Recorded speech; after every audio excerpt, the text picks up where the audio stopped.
People see me today, but they don't know the things I passed through on the sea. There is one day I will never forget in my life, the day the ocean almost swallowed me whole. This is that story. It happened on a Sunday morning. Normally, we don't go to sea on Sundays. But that day, an order came from a ship. A live pig, tobacco, some drinks, and vodka. My boss called me. "Gabriel, wait for me at the junction. Ola will pick you up. You two will go to the market. Ship 17AP is waiting." I already knew that ship. I threw on my clothes and waited. Ola arrived. We went to the market and bought everything on the list. Except a pig. The pig was huge, fat, heavy, and stubborn. Carrying it with everything else felt almost impossible. But somehow, we managed to drag it all to the boat. By afternoon, we pushed off into the sea. The weather was already turning bad. Dark clouds were forming, and the wind was rising. But we had no choice. Work is work. Another speedboat was asked to follow us, just to help with that big pig. The sea was rough, and the waves were high. Our little boat bounced so hard it felt like it would flip at any moment. My heart was pounding. And then, I saw it. A boat ahead of us capsized. 2 people were inside. They only rescued 1. That moment broke me. My hands started shaking. I kept asking myself, what if it's me next? What if this sea takes my life today? I didn't even know how to swim. All I could do was pray. By the time we reached ship 17AP, the waves were so high we couldn't get close without risking our lives. The ship looked massive, towering over our small boat like a giant. Waves slammed us left and right. I held the side of the boat so tight my fingers hurt. Finally, the waves calmed just a little. We lifted the pig and all the goods into a basket. The ship's crew pulled it up with ropes. We greeted the captain. They paid us quickly. They could see how dangerous the waves were, and we pushed away from the ship, just praying to get home alive. On our way back, customs stopped us.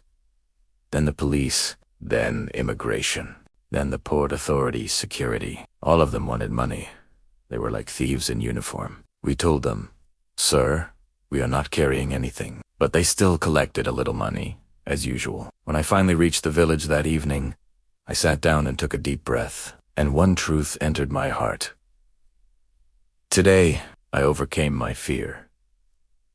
The very next week, we were back on the sea. This time, we weren't supplying goods. We were carrying ladies to the ships. Each lady was paid $200 a day. We charged each of them $100 for the round trip. Business was growing. I made a lot of friends among the ladies, and money started coming in. I was able to help my family. Life was moving forward. One night, while returning from the sea in total darkness, a guy in the boat started telling stories about traveling to Europe by ship. They were dangerous, crazy stories, but they were interesting. I didn't say anything about my own plans. I just kept quiet. But when I got home, I told my friend Sam everything. Sam worked at the seaport. I worked at sea. We always shared information. One day, he got a message from the Liberian embassy. We went today. His family brother from the US had helped him out. I received $200 that day. Then, Sam asked me, "Do you want the Liberian refugee? I can help you." I asked him how.